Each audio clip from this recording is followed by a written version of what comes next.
Hello guys, আসসালামু আলাইকুম। আশা করছি আপনারা সবাই ভালো আছেন। সেদিন আমাদের বাসায় খালামণিরা এসেছিল।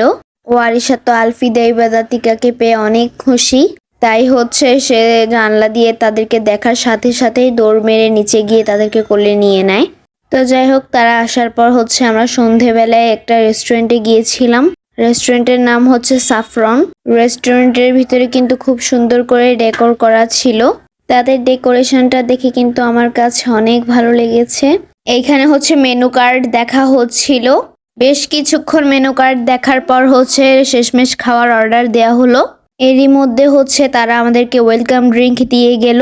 খাবারগুলো আমরা একটু আগে আগে অর্ডার করেছি, কারণ খাবারগুলো তৈরি হতে হতে সময় লাগবে, সেই জন্য।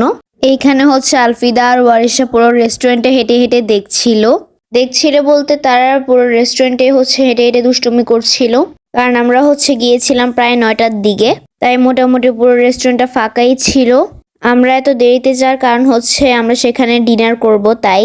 আলফিদা বারবার আঙ্কেলগুলোর কাছে চলে যাচ্ছিল, কারণ আঙ্কেলগুলো তাকে আদর করে ওয়েফার দিচ্ছিল, তাই। ও ওয়েফার নিয়ে আমাদের কাছে আবার চলে আসে। তারপর খাওয়া শেষ হয়ে গেলে ওনাদের কাছে আবার যায়, এরকম করছিল। এইখানে একটা বেড টাইপের ছিল। মেবি এটা দিয়েছিল রেস্ট নেওয়ার জন্য বা ডেকোরেশনের জন্য। কিন্তু ওরা এখানে কি করছে দেখুন। ওরা যা ইচ্ছা তাই করছে।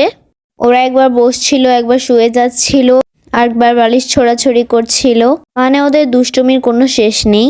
তখন ওরা ওখানে ছিল, ততক্ষণ ওরা ওখানে খুব দুষ্টুমি করেছিল। কিন্তু ওখানে যাওয়ার পরপর ছোটমণি ঘুমিয়ে গিয়েছিল। কিছুক্ষণ অপেক্ষা করার পর ফাইনালি আমাদের খাবার চলে এসেছে।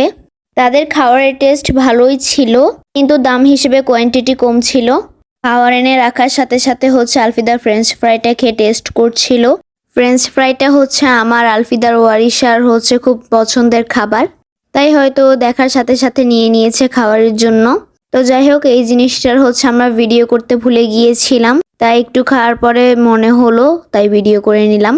তো যাই হোক, এই যে আমাদের খাওয়া দাওয়া শেষ।